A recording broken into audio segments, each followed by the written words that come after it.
મહીસાગર જિલ્લાના બાલાસિનોરમાં 3 યુવકનું થાઇલેન્ડમાં અપહરણ. Thailand airport બહારથી બંદૂકની અણીએ અપહરણનો દાવો. હાલ 3 યુવાનોને મ્યાનમાર બોર્ડર પર લઈ જવાનો આરોપ લાગ્યો છે. શેખ ફૈઝલ શબ્બીર, શેખ સકલીન શબ્બીર, શેખ વસીમ ઇસ્માઇલ નામના યુવકો ગુમ છે.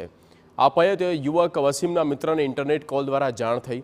3 મહિના અગાઉ 3 યુવાનો આર્મેનિયા ગયા હતા.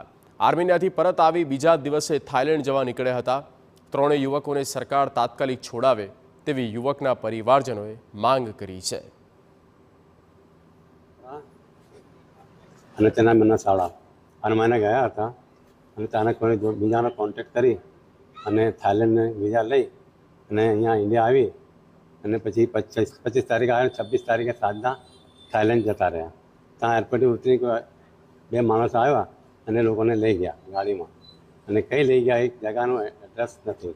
પણ ત્યાંથી ફોન આવ્યો સવારે 2 દિવસ પછી કે તમારા માણસો ફસાયેલા છે અને જોખમમાં છે. હું નરેન્દ્ર મોદીને વિનંતી કરું છું કે મારા 3 છોકરા અમને વાપસ મળે.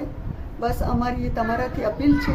અમારી અપીલને તમે સ્વીકાર કરજો ને અમારા સહી સલામત 3 છોકરા ઘરે આવી જાય સહી સલામત.